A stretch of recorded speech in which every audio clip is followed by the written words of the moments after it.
Hey, what's up guys, Benny here and welcome to another Apex Legends video, and today has come with it one of the biggest updates since the launch of Season 1 with a ton of really important buffs and nerfs to weapons, map utility, and of course, Legends. The patch has also brought with it a couple of other adjustments that will most definitely affect the game's meta, so you're going to want to know every little detail so you can use it to your advantage over your opponents, which I'll teach you and let you know about in this update video. Also, with this latest update came with it the first Battle Pass experience bonus event, which is something you're definitely going to want to be taking advantage of. But first, let's take a look at what I believe to be the most important changes in this week's Apex Legends update, and that is the legend balancing adjustments.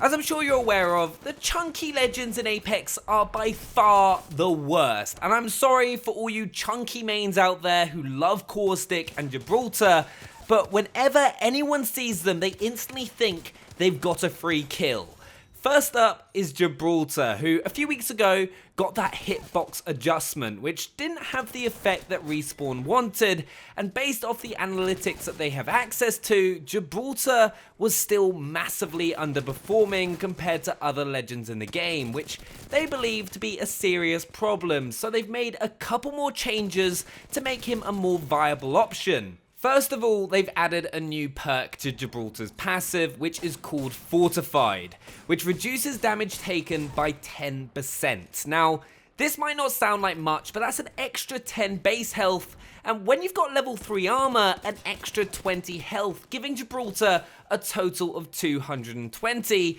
rather than the usual max 200 that legends like Wraith and Bangalore will have. But when you pair that health buff with the buff to Gibraltar's gun shield, which has gone from having 50 health to 75, that means Gibraltar can take over 300 damage depending on the gun that breaks Gibraltar's gun shield. And let's be honest, if you've got a good shot and are holding down a position, that makes him into a complete and utter tanky boy that could, in my opinion, now become one of the strongest characters in Apex Legends, especially with some of the latest buffs to long-range weapons in this update, which I'll get onto in a minute. But remember though, Respawn have said that they will be watching how these legends continue to perform over the next week or two to see if they are still underpowered, which could mean we could see an even bigger health buff in the future through the Fortified perk. Caustic, as the other chunky boy in Apex Legends, has also had a couple of changes.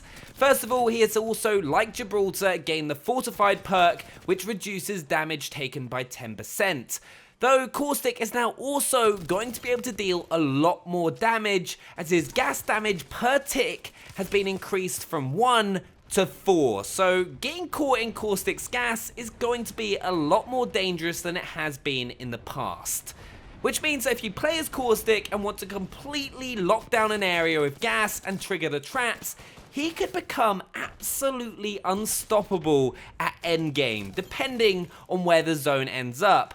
Oh, it also means Bunker is now going to become a dream for Caustic players wanting to rack up a load of kills at the start of a game. Caustic's also had his ultimate throw distance increase from 28 meters to 33, which is great if you're trying to damage enemies at a distance, which is a playstyle we're going to start seeing a bit more of with this week's update, thanks to the change to the weapons. But I honestly think these buffs to Caustic and Gibraltar are huge, as I think we can all admit that since the game came out, they've sucked, and I think thanks to this week's update, they're going to become a much more viable legend to play as in being able to win games consistently. So make sure to give them a go with this latest update and let me know which one you'll be playing as down in the comments below. And if you're still not going to play as them, why not? Also, even though the update to Caustic and Gibraltar is pretty big in terms of the game's meta, this week's update has probably also had the biggest impact on the guns in Apex Legends since the game was launched.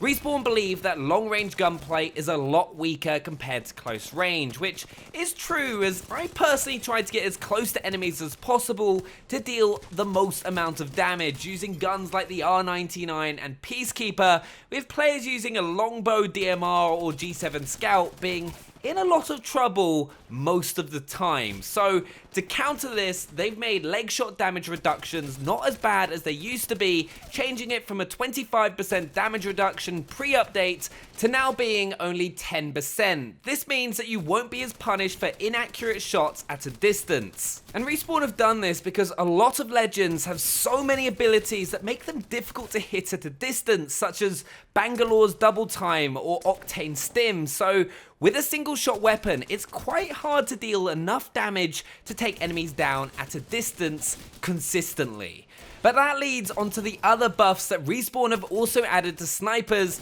which is the fact that they have now reduced snipers like the G7 Scout, Triple Take and Longbow DMR's weapon sway and sway speed. They reduced the weapon sway by about 33%, which is huge, which means that you're going to be able to land shots at longer distances so much easier than you were before, as there's going to be a smaller margin for error, and with a 25% reduction to the weapon sway speed as well, it's going to be even easier, making you far more likely to pick up kills up at a distance with these weapons. So I would definitely suggest, if you've been struggling with close quarters combat, try now using the G7 Scout, Triple Take and Longbow DMR a lot more from now on. So, the lowered leg shot damage reduction, reduced weapon sway and sway speed wasn't the only buffs that the Longbow DMR got, which for me has been a really disappointing weapon in Apex Legends so far, but that's about to change. It also got an increased rate of fire from 1.2 to 1.6,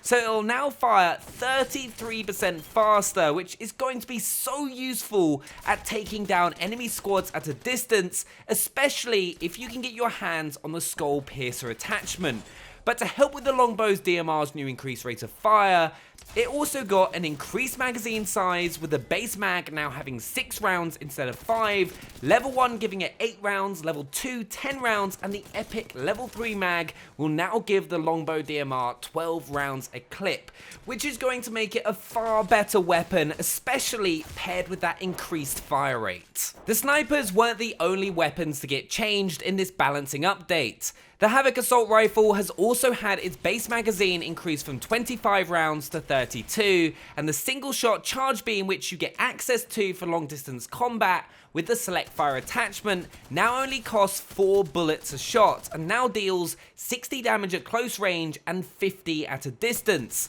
You'll be able to deal that 60 damage up to 75 meters away per shot, and then the long range damage fall off will now be after 125 meters, making it even better at long range, which I feel this update is definitely leaning towards helping. But sadly, this update isn't all about buffing weapons. Some of our favorites have sadly taken a nerf, like the Spitfire, which I feel has been my go-to weapon for a long time now, which has had its base damage reduced from 20 to 18, which means you can no longer kill an enemy that doesn't have shield in just 5 bullets. So the Spitfire's time to kill is going to be lowered by a little bit. The Spitfire also is no longer going to be as effective at spraying and praying when you get that level 3 magazine, as all heavy mag attachments for the Spitfire have been reduced, with the level 1 only giving you 40 bullets a clip, the level 2 45 bullets a clip, and the level 3 55 bullets a clip,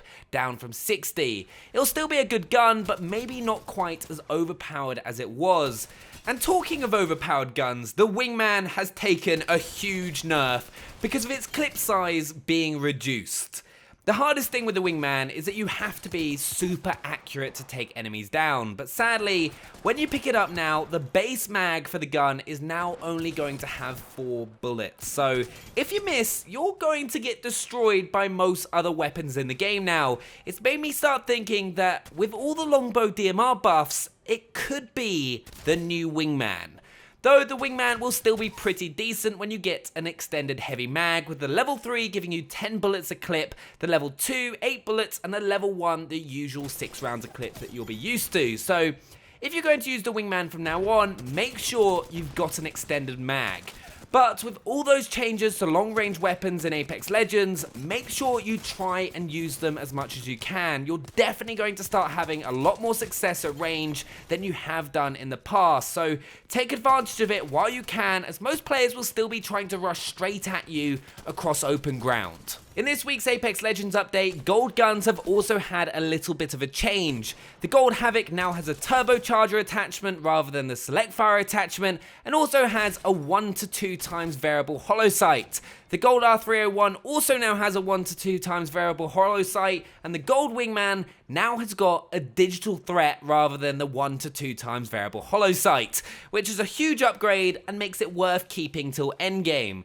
And as I mentioned at the start of the video, Apex Legends is also having its first Battle Pass experience bonus event, where your first top 5 finish of the day, you'll get a 1 full bonus Battle Pass level, which is 29,500 Battle Pass points, which is huge, but you can only earn it once per day during the event, so make sure you get on and get those top 5 finishes, so you can make sure you get to that max Battle Pass rank and get all the rewards as quickly as you can. There was also a couple of other changes in today's update, which has been the biggest update to Apex Legends yet. The jump ship speed at the start of a game has had its speed increased by about 50%, as Respawn felt that the ship was moving a bit too slow, and after watching player behaviour, they're speeding it up, so players that like to drop later in the flight path now don't have to wait so long. Respawn have also fixed a UI bug where the wrong percentage would be displayed for all boost badges. But there we have it. There's been some massive changes to the game in today's update, and I can't wait to see how the meta changes. So if you're new to the channel, do make sure to subscribe for more Apex Legends videos, and let me know if you're going to be playing as Gibraltar or Caustic now in the comments below. Smash that like button, and I'll see you guys next time. Bye!